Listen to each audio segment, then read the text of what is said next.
হালুয়া তাকে ডেক্সিতে এরা খুঁজে কিতাবে। কথাটা তো সঠিক কথা। একে ভাইবো আমার হুজুর কয়ে গেছে এটা বেদাত, এখন দিয়ে দায়িত্বশীল ব্যক্তিরা ওকে বেদাত। কি আশ্চর্য! এগুলো করা যাবে না, এগুলো ফিতনা আরো বাড়বে, খাবার চলবে। আরে এই সমস্ত সংস্কৃতিগুলো মুসলমানদের সংস্কৃতি। পহেলা বৈশাখে পিঠা বানায়, রং তুলি, কত কিছু করে, ফতুয়া না, এটা বাঙালিদের একটা সংস্কৃতি। এটা করে পিঠা সিটা খা, সাথে সবুজ সুজলা সুফলা শস্য শ্যামলা বিভিন্ন পিঠা ছেড়ে রং তুলি মং তুলি করে, এইগুলো বাংলাদেশের একটা সংস্কৃতি কালচার।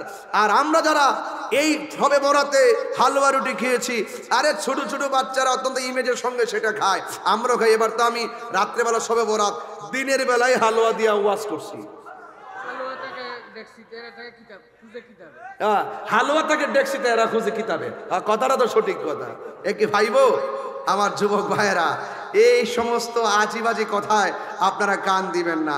আমি এই জন্য আজকে একটা ফেসবুকে প্রতিবাদ স্ট্যাটাস দিয়েছি, আগামী বছর আমার দরবারে সবে বরাত উপলক্ষে বিরিয়ানি চলবে, হালুয়া চলবে, রুটি চলবে, রসমালাই চলবে এবং ফিরনি চলবে।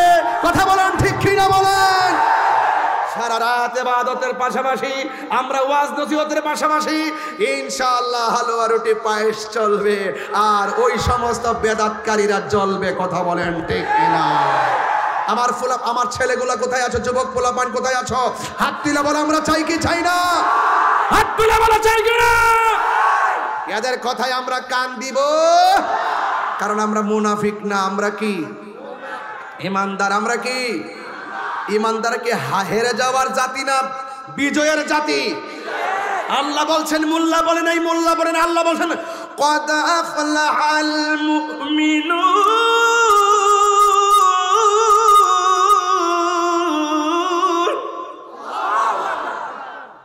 গ্যারান্টি দেয় রব। আর ওই ডলার খাওয়াই না রে, डल में कुछ काला है। এত সুদের ওয়াজ করছে সারা জীবন, এখন আর কেউ সুদের ওয়াজ করে না। ওদের নাম্বার হলো ডাব্লিউ। ওদের নাম্বার কি? ডাব্লিউ। ডাব্লিউ বেশি কথা বললে XYZ। কাহিনী করলে বাহিনী আছে, কাহিনী করলে মাটির উপরে না নিচে? উপরে না। আমরা সুন্নিরা মারামারি পছন্দ করি না। জোরে জোরে, আমরা সুন্নিরা মারামারি পছন্দ করি না, কাটাকাটি পছন্দ করি না, বোমাবাজি পছন্দ করি না, জ্বালাও পোড়াও পছন্দ করি না, সন্ত্রাসী পছন্দ করি না, চাঁদাবাজি পছন্দ করি না, খুন খারাপি পছন্দ করি না। আমরা দেশকে ভালোবাসি, দেশের মানুষকে ভালোবাসি। তিনটা জায়গায় আমি পাহারা দিয়ে কথা বলি। এক নম্বর রাষ্ট্র, এই রাষ্ট্র নিয়ে যদি কেউ বহির্বিশ্ব হোক আর দেশি হোক কোনো ধরনের ষড়যন্ত্র করে, স্বাধীনতার সপক্ষের বিরুদ্ধে যদি কেউ কথা বলে, আমরা রুখে দাঁড়াবো। দুই নম্বর হলো শিক্ষা। আমার এই তরুণ প্রজন্মকে যদি শিক্ষা থেকে দূরে রেখে যদি এদের ভবিষ্যৎকে অন্ধকারের দিকে কেউ ঠেলে দেওয়ার চেষ্টা করে, আমরা সেখানে তাদের পক্ষে দাঁড়াবো। কথা বলেন ঠিক কিনা? তিন নম্বর হলো ধর্ম। এই ধর্মের নামে যদি কেউ অধর্মের চর্চা করে, তাদের বিরুদ্ধে আমরা রুখে দাঁড়াবো। কথা বলেন ঠিক কিনা? এই বাংলাদেশে আবারও প্রমাণ হয়েছে একমাত্র আহলে সুন্নাত ওয়াল জামাত দেশের জন্য, শিক্ষার জন্য, ধর্মের জন্য শান্তিপ্রিয় দল। কথা বলেন ঠিক কিনা? এই সুফিবাদের মাধ্যমে এই দেশে ইসলাম এসেছে। আবারও আমরা প্রমাণ দিয়েছি সুফিবাদী হলো একমাত্র শান্তির ঠিকানা। এই দেশে মসজিদ হওয়ার আগে খানকা হয়েছে। কি হয়েছে? বিশ্বাস হয় না আপনাদের? কি হয়েছে? এই পরিবেশ তো ছিল না যে আপনি এসে কালিমার দাওয়াত দিবেন। ওরা খানকা বানাইছেন, রিয়াজত করেছেন, সেখান থেকে ধাপে ধাপে মানুষের মাঝে মদিনার প্রেম ঢেলে দিয়েছেন।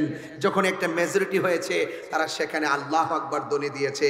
যারা মেনেছে তারা মোমেন হয়ে গেছে, মানে নাই গরু গোবিন্দ, বিল্ডিং টুকরা টুকরা হয়ে নাস্তা নাবুদ হয়ে গেছে। কথা বলেন ঠিক কিনা? যেই দিন থেকে এক শ্রেণীর মানুষ মাজারে আক্রমণ করছে, সেদিন থেকে আমি বলে দিছি, লিখে রাখেন কাগজে, খোদার গজব অপেক্ষা করতেছে। মাজারকে সুরক্ষা করতে হবে। আপনার ভালো না লাগলে আপনি সরিষার তেল নাকি দিয়ে ঘুমিয়ে থাকুন। আমার মন চেয়েছে আমার বাপের গরু কিন্না নিয়ে দরবার লইয়া যাবো, খাওয়ামো, ফির ফকিরের মেহমানদের মুসাফিরের খাওয়ামো। এটা আমার ইটস মাই পার্সোনাল ম্যাটার। ঠিক কিনা বলেন? তো এই জন্য ওই যে মামাকে বলছিল যে হালুয়া থাকে ডেকসিতে হেরা খুঁজে কিতাবে, কথাটা সঠিক। আমরা খাই বিরিয়ানি, এদের হয় চুলকানি। এই কথাগুলো বললেই তো বলবেন যে আমি মন্দ কথা বলি না, মন্দ বলি না। আপনারা জেনে সত্যকে গোপন করবেন, আমরা এটা বরদাস্ত করব না।